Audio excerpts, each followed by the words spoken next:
철로 역정. 좁은 문.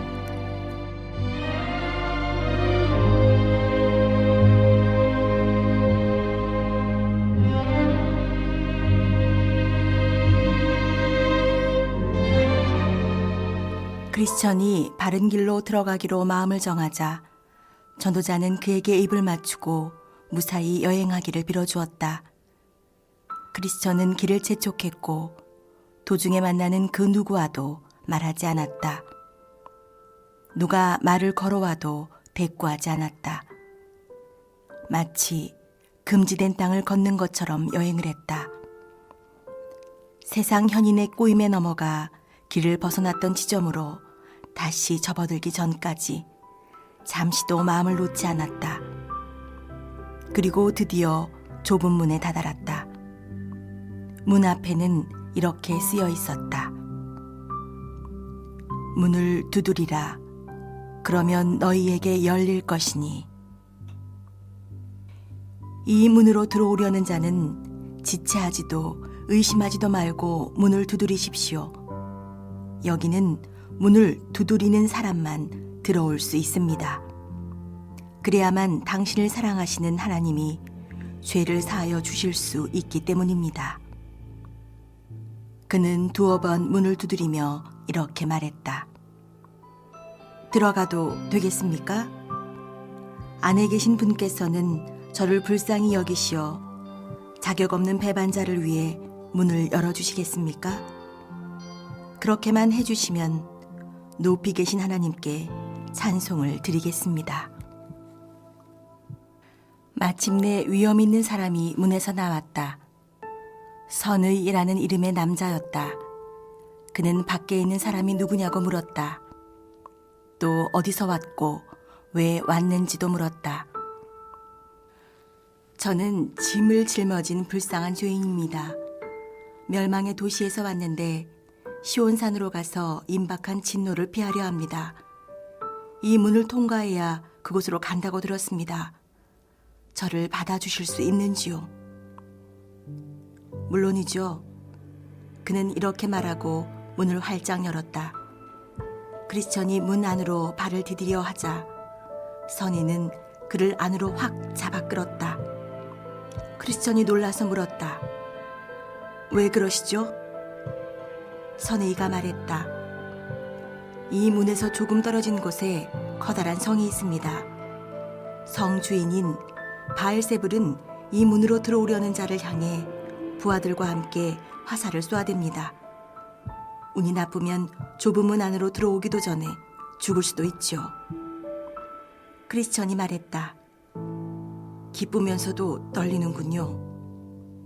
크리스천이 문 안으로 들어가자 선인은 누가 이 길을 알려주었냐고 물었다. 전도자께서 여기로 와서 문을 두드리라고 하시기에 그렇게 했습니다. 그분은 제가 할 일을 선생님께서 일러주실 거라고 말씀하셨지요. 당신 앞에 활짝 열린 문이 있습니다. 그 문은 그 누구라도 능히 닫을 수 없습니다. 선의가 알려주었다. 아, 그렇다면 이제 저는 고생 끝에 평안을 얻은 것이로군요.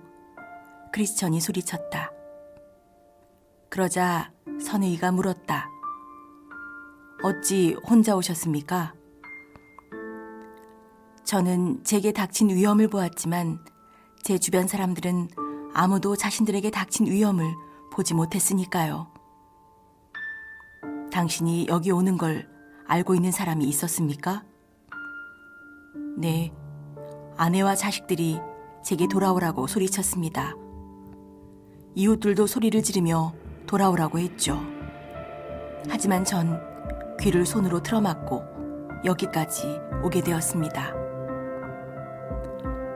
따라오면서 돌아오라고 설득한 사람은 아무도 없었나요? 있긴 있었죠. 고집과 줏대 없음이 따라오긴 했었죠. 하지만 고집은 저를 설득할 수 없다는 것을 알고 조롱하며 돌아갔고 줏대 없음은 잠깐이나마 저를 따라왔었습니다. 왜 끝까지 오지 않았나요? 함께 길을 걷다가 낙담의 수렁에 빠져버렸거든요. 그러자 실망해서 더 이상 모험을 하려 들지 않더군요. 자기 집에서 가장 가까운 가장자리 쪽으로 빠져나가더니 그 거룩한 나라엔 저 혼자 가보라고 했습니다. 그리고는 자기 갈 길로 가버렸죠. 저는 다시 혼자 남게 되었고요. 줏대 없음은 고집을 뒤쫓아 돌아갔고 저 홀로 좁은 문까지 오게 된 것입니다. 크리스천이 설명했다. 참으로 안타깝군요. 천상의 영광을 너무 과소평가한 나머지 영생이 위험을 무릅쓰고까지 얻을 가치가 있음을 생각지 못했군요. 좀 전에 줏대 없음 얘기를 해드렸지만 사실 저도 그 사람보다 나을 게 하나도 없습니다. 그는 자기 집으로 돌아갔지만 저는 세상 현인의 세속적인 말에 속아 죽음의 길로 들어서기까지 했으니까요. 이런 그 작자가 당신에게도 나타났군요. 그래서 율법의 손을 빌려 편안하게 그 짐을 내려놓을 방법을 찾았던 거고요. 두 사람 다 악랄한 사기꾼입니다. 그런데 그자의 꼬임에 넘어갔단 말입니까? 그러고 알았죠. 저는 율법을 만나러 가는 중이었는데 그의 집 옆에 있는 언덕이 제 머리 위로 쏟아질 것만 같더군요. 그래서 그만 거기에서 발길을 멈추고 말았습니다. 그 산 때문에 사람들이 많이 죽었습니다. 앞으로도 많은 사람들이 그곳에서 죽을 것입니다.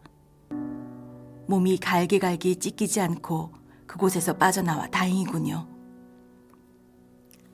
크리스천은 선의의 말에 고개를 끄덕였다. 제가 낙담하여 이러지도 저러지도 못할 때 전도자님과 다시 만나지 못했다면 거기에서 무슨 일을 당했을지 알 수 없습니다. 하지만 하나님께서는 자비를 베푸시어 전도자님을 제게 보내주셨습니다. 그렇지 않았다면 전 여기까지 오지 못했을 겁니다. 다행히 이렇게 좁은 문까지 왔네요. 그 언덕에서 죽음을 맞이해도 싼 제가 이곳에서 선생님과 얘기를 나누고 있다니. 게다가 좁은 문 안으로 저를 받아주시기까지 하시니 참으로 큰 은혜를 입었습니다.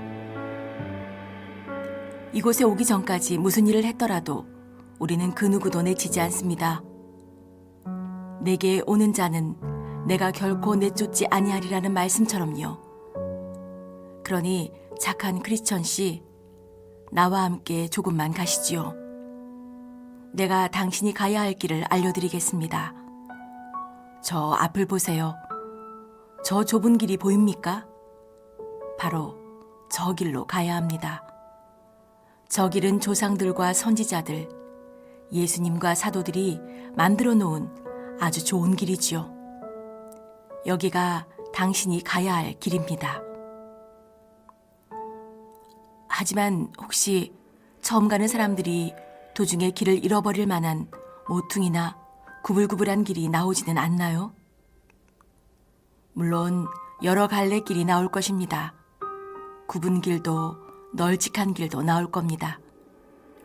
그렇지만 어떤 길이 바른 길인지 구별하려면 곧고도 좁은 길로 가야 함을 명심하십시오. 그리고 내가 꿈에서 보니 크리스천은 선의에게 혹시 자기 등을 짓누르고 있는 짐을 벗겨줄 수 있는지 물었다. 크리스천 혼자서는, 다시 말해 어떤 도움 없이는 아무리 애를 써도 자기의 짐을 내려놓을 수 없었기 때문이다. 선의는 그에게 말했다. 구원의 장소에 도착하기 전까지는 꾹 참고 그 짐을 지고 있으세요. 그곳에 도착하면 짐이 등에서 저절로 떨어질 테니까요.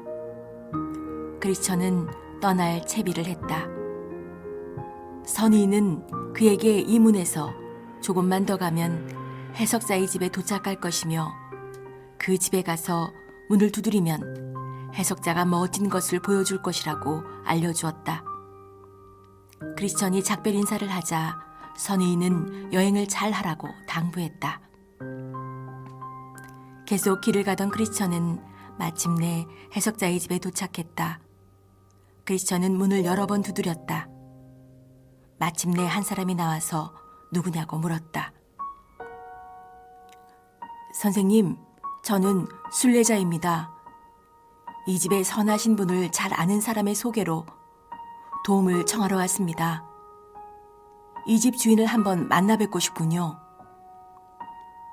크리스천이 주인을 만나게 해달라고 청하자 잠시 후 주인이 크리스천 앞에 나타나서 무슨 일이냐고 물었다. 선생님, 저는 멸망의 도시에서 온 사람인데 시온산을 향해 가고 있습니다. 이 길 초입에 위치한 좁은 문에 계시던 분께 선생님 얘기를 들었습니다. 여기 오면 선생님께서 제 여행길에 도움이 될 굉장한 것을 보여줄 거라고 하던데요. 그렇다면 들어오시죠. 당신에게 도움이 될 만한 것을 보여드리겠습니다. 해석자가 말했다. 그는 하인에게 양초에 불을 붙이라고 말한 후 크리스천에게 따라오라고 했다. 해석자는 밀실로 크리스천을 안내하더니 하인에게 문을 열라고 했다. 방 안으로 들어간 크리스천은 벽에 초상화 한 점이 걸려 있는 것을 보았다. 아주 위험 있게 생긴 사람이 그려져 있는 그 그림은 정말 장관이었다. 그림 속 사람은 눈을 하늘로 치켜뜨고 손에는 최고로 좋은 책을 들고 있었으며 입술에는 진리의 법이 새겨져 있었다. 그의 등 뒤로는 세상이 펼쳐져 있었다. 그는 머리에 황금 면류관을 쓰고 사람들에게 간절히 호소하는 듯한 모습으로 그렇게 서 있었다. 크리스천이 물었다. 이분이 누구입니까? 해석자는 그림을 설명해 주기 시작했다. 이 그림 속에 계신 분은 아주 귀한 분이시랍니다. 이분은 자녀를 낳으실 수 있고 해상의 고통을 알고 계시며 태어난 자녀를 손수 기를 줄도 아는 그런 분이죠. 보다시피 이분은 눈을 하늘로 치켜뜨고 손에는 최고로 좋은 책을 들고 입술에는 진리의 법이 쓰여 있습니다. 이것은 이분이 하시는 일이 어둠의 일들을 알아내 죄인들에게 밝혀주시는 것임을 나타냅니다.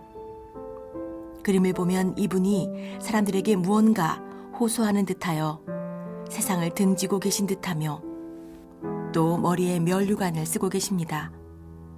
이 모습은 이분이 현세의 것들을 하찮게 여기고 있음과 이분이 하나님을 사랑하고 섬기기 때문에 다가올 세상에서 그 영광의 보상을 받을 것임을 보여주는 것이지요. 제가 이 그림부터 보여드린 이유는 여행 중에 당신이 그 어떤 어려움을 겪는다 해도 이 그림 속 주인공이 당신을 인도해 줄 것이기 때문입니다. 이분은 그렇게 할 수 있는 권한을 하나님께 부여받은 유일한 분이십니다. 그러니 지금 제가 보여주는 것들을 눈여겨 봐두세요. 그리고 여행하는 도중에 당신을 인도하겠다고 나서는 사람들을 만나게 되면 그들이 결국 당신을 죽음으로 이끌 거란 사실을 꼭 가슴에 새기십시오. 그런 다음 그는 크리스천의 손을 잡고 한 번도 빗자루질한 적이 없어 바닥에 먼지가 뽀얗게 쌓인 거실로 데려갔다. 해석자는 방을 잠깐 살펴보더니 한 남자에게 바닥을 쓸어내라고 시켰다. 그가 바닥을 쓸자 먼지가 이리저리 풀썩거렸다. 크리스천은 숨이 막혀 죽을 것만 같았다. 그러자 해석자는 옆에 있는 소녀에게 가서 물을 가져와 방에 뿌리라고 했다. 소녀는 시키는 대로 물을 뿌린 뒤 방 안의 먼지를 깨끗이 닦아냈다. 크리스천이 물었다. 여긴 어디지요? 해석자가 대답했다. 이 거실은 단 한 번도 복음의 은혜로 정화된 적이 없는 인간의 마음입니다. 먼지는 그의 원죄이자 부패된 마음을 의미하며 사람을 온통 더럽힌답니다. 먼저 먼지를 쓸어낸 남자는 율법이며 물을 가져와 뿌린 여자는 복음입니다. 보시다시피 처음에 쓸어내기 시작하자 먼지가 방에 한가득 풀썩거려 숨이 막혀 죽을 뻔했습니다. 즉 율법은 인간의 마음에서 죄를 씻어내기는커녕 되살려내고 이를 더욱 강하게 만들어서 인간의 영혼에 죄가 더 쌓이게 한답니다. 물론 율법은 죄를 드러내고 죄를 짓지 말라고 금지시키긴 하지만 죄를 정복할 수 있는 힘은 없지요. 하지만 방에 물을 뿌리니 말끔해지지 않았습니까? 이는 복음이 들어오면 부드럽고도 귀한 기운이 따라 들어오게 되어 마치 바닥에 물을 뿌림으로써 먼지가 사라지듯 죄가 사라지고 굴복당하게 됨을 의미하죠. 복음을 믿게 되면 인간의 영혼은 깨끗해지고 영광의 왕께서 살기 좋은 곳이 된답니다. 내가 꿈에서 보니 해석자는 크리스천의 손을 잡고 작은 방으로 이끌었다.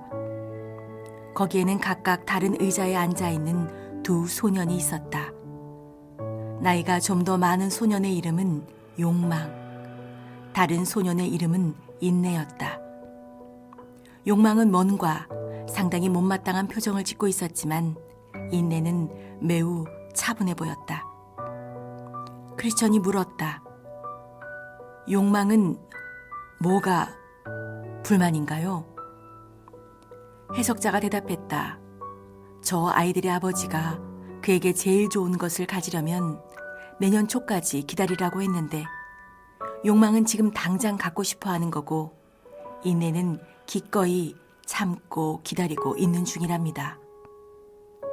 그러자 한 남자가 보물이 가득 담긴 자루를 가지고 욕망에게 다가가 그의 발밑에 보물을 쏟아부었다. 욕망은 그것을 집어들고 매우 기뻐하더니 인내를 바라보며 비웃었다. 하지만 잠시 후 보물은 모두 사라져버리고 그에게 남은 것이라곤 누더기 옷뿐이었다. 그러자 크리스천이 해석자에게 물었다. 이것은 또 무엇을 의미하는지 좀 더 자세히 말씀해 주세요. 해석자가 말했다. 이 두 소녀는 상징적인 비유랍니다. 욕망은 지금 이 세상에 살고 있는 사람들을 말하고 인내는 앞으로 다가올 세상의 사람들을 말합니다.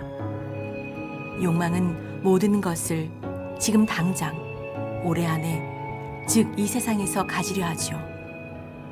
이 세상 사람들이 그렇습니다. 그들은 좋은 것을 지금 다 가지려고 합니다. 그 사람들은 좋은 것을 내년까지, 다음 세상까지 기다리지 못한답니다. 이런 속담이 있죠. 손 안에 든 새 한 마리가 숲속에 있는 새 두 마리보다 낫다. 그들은 다가올 세상에 좋은 것이 많다는 하나님 말씀보다 이 속담을 더 중요하게 생각하지요. 하지만 보셨다시피 욕망은 모든 것을 순식간에 잃고 아무것도 갖지 못한 채 겨우 누더기만 걸치게 되었죠. 이 세상에 종말이 오면 욕망과 같은 사람들은 모두 저런 행색이 되고 말 것입니다. 이에 크리스천이 말했다. 인내가 대단히 지혜로우며 생각이 깊은 사람이라는 걸 알겠습니다. 그는 최고의 것을 기다릴 줄 아는군요. 그는 남들이 누더기만 걸치고 있을 그때에 비로소 영광을 얻게 될 테니까요. 해석자가 말을 이었다. 네, 덧붙이자면 다가올 세상의 영광은 절대로 달아 없어지지 않는답니다. 그러나 이 세상의 영광은 순식간에 사라져버리죠. 따라서 욕망이 처음엔 좋은 것을 지녔다고 인내를 비웃을 이유가 전혀 없습니다. 인내는 마지막에 최고의 것을 갖게 될 테니까요. 마지막 시간이 다가오면 처음은 자기 자리를 내주어야 합니다. 하지만 마지막은 뒤따라 나올 것이 아무것도 없기 때문에 다른 사람에게 자리를 내주어야 할 필요가 없는 거지요. 자신의 몫을 미리 가진 사람은 시간이 지나면 다 써버리지만 자신의 몫을 나중에 갖게 되는 사람은 영원히 간직할 수 있답니다. 따라서 큰 부자에게 하나님께서는 이렇게 말씀하셨다고 합니다. 너는 살았을 때에 내 좋은 것을 받았고 나사로는 고난을 받았으니 이것을 기억하라. 이제 저는 여기서 위로를 받고 너는 고민을 받느니라. 그러니까 지금 모든 것을 가지려 하지 말고 나중에 올 세상을 기다리는 것이 최고라는 말씀이시군요. 크리스천이 요점을 짚어냈다. 그렇습니다. 보이는 것은 잠깐이요 보이지 않는 것은 영원함이니라. 그런 말씀도 있습니다. 그러나 이 세상 것들과 우리 육체의 욕망은 매우 닮아 있기 때문에 서로 쉽게 친해집니다. 반면 다가올 세상의 것들과 세속적인 생각은 서로 낯설기 때문에 계속 멀어지는 거지요. 그런 뒤에 나는 꿈에서 해석자가 크리스천의 손을 잡고 불길이 활활 타오르는 벽으로 데려가는 모습을 보았다. 한 사람이 그 위에 물을 껴안고 있었으나 불길은 점점 더 활활 타오르고 있었다. 크리스천이 물었다. 이건 또 무슨 뜻이죠? 해석자가 대답했다. 이 불은 우리 마음속에 있는 하나님의 은총을 말합니다. 물을 뿌리며 그 불을 끄려는 자는 악마입니다. 그럼에도 이 불길이 점점 더 거세져만 가는 이유를 알려드리죠. 해석자는 크리스천을 데리고 벽 뒤로 돌아 들어갔다.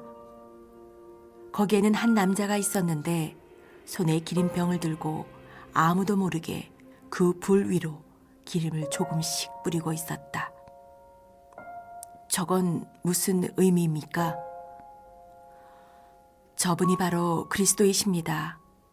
은혜의 기름을 계속 뿌려 마음속에 일어난 불꽃을 지켜주고 계신답니다. 그 때문에 악마가 아무리 날뛰어도 사람들의 영혼엔 여전히 은혜가 넘칠 수 있지요. 보신 대로 벽 뒤에 계신 분께서는 불길을 지켜주려고 하시지 않습니까? 여기에서 우리는 인간의 영혼에 은총을 유지시키는 일이 얼마나 힘든지 깨달을 수 있습니다. 내가 꿈에서 보니 해석자는 또다시 그의 손을 잡고 즐거운 곳으로 이끌었다. 여기에는 위풍당당한 성이 아름답게 서 있었다. 이것을 본 크리스천은 매우 기뻐했다. 그는 성의 가장 높은 곳에서 온통 황금으로 된 옷을 입고 걸어다니는 사람들도 보았다. 크리스천이 말했다. 저 궁전 안으로 들어가 봐도 될까요? 해석자는 그를 데리고 궁전의 문으로 이끌었다.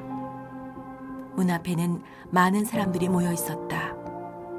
모두들 간절히 들어가 보고 싶어 했지만 감히 엄두를 내지 못했다. 문에서 조금 떨어진 곳에는 한 남자가 책상을 놓고 앉아 있었다. 그는 책상 위에 장부와 잉크병을 올려놓고 그 안에 들어가려는 사람들의 이름을 적고 있었다. 출입구에는 갑옷을 입은 병사 여럿이 문을 지키고 서 있었는데 누구라도 그 안으로 들여오려는 자가 있으면 그에게 상처를 입힐 태세였다. 그 모습을 본 크리스천은 약간 놀랐다. 다들 무장한 병사들을 두려워하며 뒷걸음질을 치고 있을 무렵 체격이 좋은 사내 한 명이 책상 앞에 앉아있는 남자에게 다가가 이렇게 말했다. 내 이름을 적으시오. 책상 앞에 남자는 그의 이름을 받아 적었다. 건장한 사내는 칼을 빼들고 머리에 투구를 쓴 다음 문 앞에 버티고 있는 무장한 병사들을 향해 달려들었다. 이들은 필사적으로 사내를 밀쳐냈지만 사내는 조금도 굴하지 않고 이들에게 마구 칼을 휘둘렀다. 사내는 큰 상처를 입었지만 자신을 막아서는 병사들에게도 큰 상처를 입힌 후 그들을 제치고 성을 향해 돌진했다.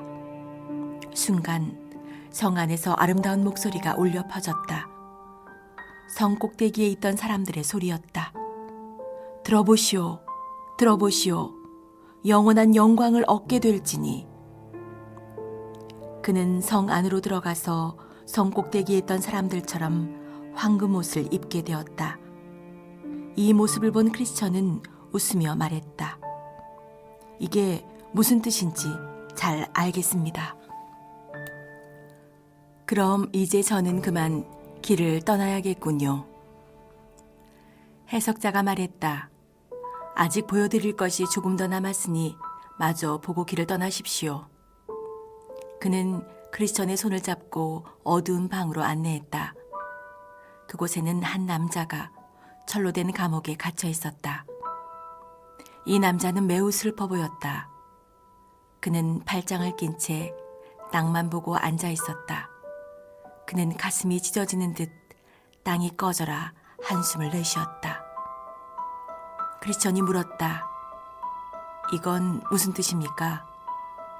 해석자는 크리스천에게 이 남자와 직접 얘기해보라고 말했다. 크리스천이 남자에게 물었다. 당신은 누구시죠? 남자가 대답했다. 전 예전엔 이런 사람이 아니었습니다. 크리스천이 되물었다. 그럼 예전엔 어떤 사람이셨나요? 남자가 다시 말했다. 왕년엔 자타가 공인하는 바르고 훌륭한 신앙인이었습니다. 한때 저는 제가 하늘의 성에 살 만한 자격이 있다고 생각했었죠. 내가 그곳에 들어가 살 거라는 생각에 가슴이 쿵쿵 뛰었으니까요. 그렇다면 지금은요? 크리스천이 남자에게 물었다. 이젠 절망에 빠져서 이렇게 철창에 갇힌 신세가 되고 말았습니다. 여기서 나갈 수가 없어요. 빠져나갈 수가 없다고요. 어쩌다 이렇게 되신 건가요? 크리스천이 한 번 더 물었다. 저는 정신 못 차리고 생활도 절제하지 않았습니다. 욕정을 자제하기는커녕 마음껏 활개치도록 내버려 두었으니까요. 전 말씀의 빛과 하나님의 선하심을 거역하는 죄를 범했습니다. 또한 성령님을 괴롭혀 절 떠나게 만들었죠. 이젠 마음이 굳어버려 회개할 수도 없답니다. 크리스천이 해석자에게 물었다. 이런 사람에겐 희망이 없는 겁니까? 그에게 직접 물으시죠. 해석자가 대답했다. 아니요, 이 남자를 위해 기도해 주세요. 크리스천이 말했다.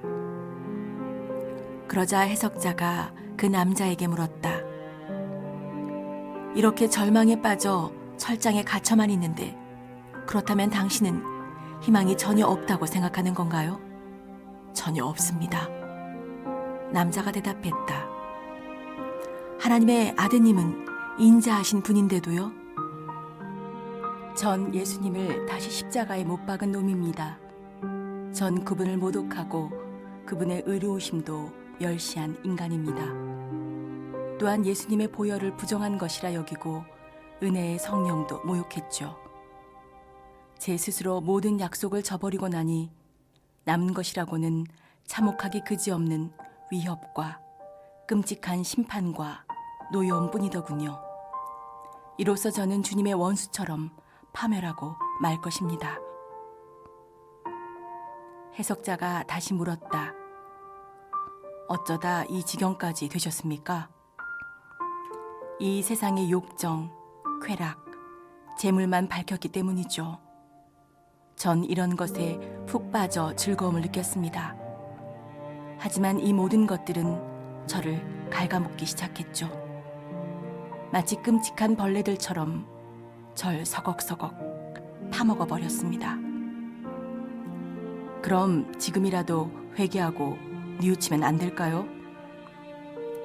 하나님께서는 제 회개를 받아주지 않으십니다.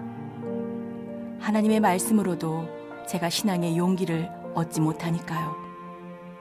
그래서 저를 여기 이 철창에 가두신 것이지요. 이 세상 사람 그 누구도 이곳에서 절 꺼내주지 못합니다. 세상에 전 영원히 이 꼴로 살아야 한단 말입니다. 어떻게 이 고통을 영원히 견뎌낼 수 있단 말입니까? 그러자 해석자가 크리스천에게 말했다. 이 남자의 비참함을 가슴에 새기고 늘 교훈으로 삼으십시오. 크리스천이 말했다. 너무 끔찍합니다.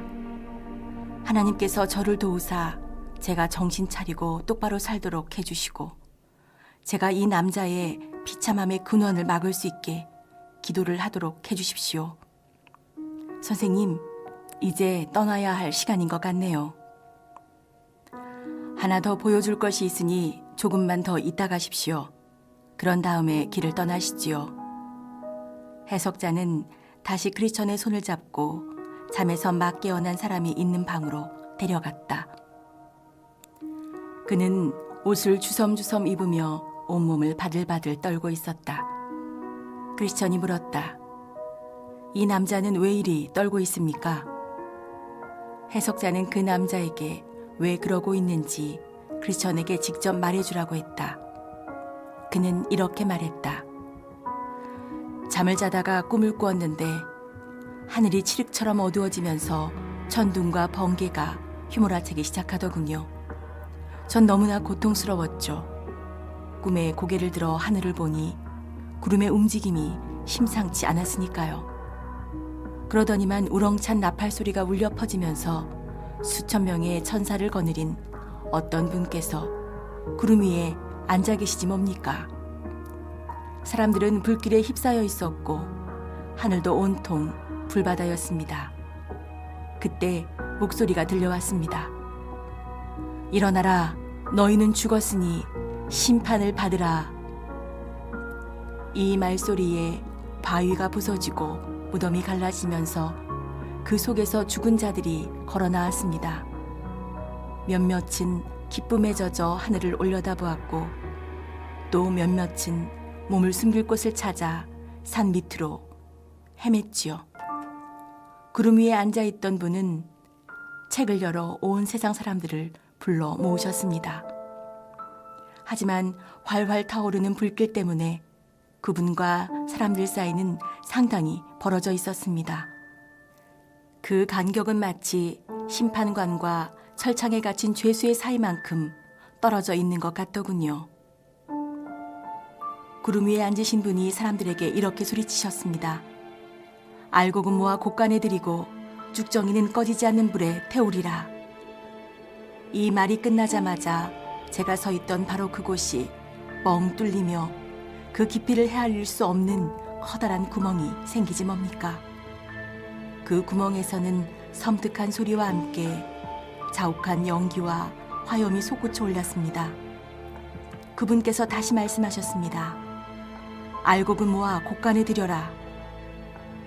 말소리가 떨어지기 무섭게 그 많던 사람들이 다 구름 위로 올라갔고 저만 혼자 남게 되었습니다. 숨을 곳을 찾으려 해도 찾지 못하는 제 모습을 구름 위에 앉아 계신 분께서 눈여겨보셨습니다. 제가 지은 죄가 모조리 떠오르자 전 양심에 찔려 너무나 괴로웠습니다. 그 순간 잠에서 깨고 말았죠. 그 모습을 보고 왜 그렇게 떠셨습니까? 크리스천이 궁금해하며 물었다. 심판의 날이 왔을 때 제가 아무런 준비를 하지 못했기 때문인 것 같습니다. 하지만 무엇보다도 천사들이 다른 사람들은 모두 데려가면서 저만 홀로 남겨두었다는 점이 가장 몸소리쳐졌습니다. 게다가 제가 서 있던 곳, 바로 그곳에서 지옥의 구멍이 뚫렸다는 것도 두려웠습니다. 전 지금 양심의 가책을 느껴 너무나 괴롭습니다.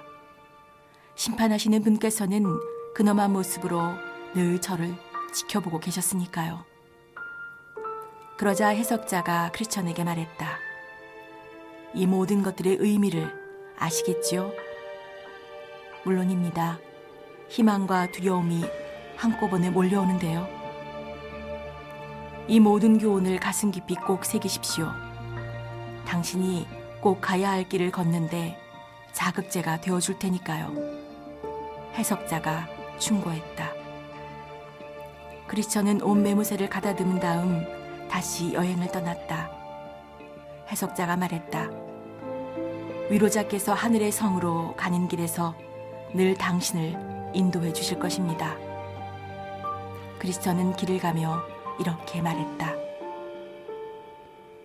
이곳에서 진기하고도 이로운 것들을 보았네.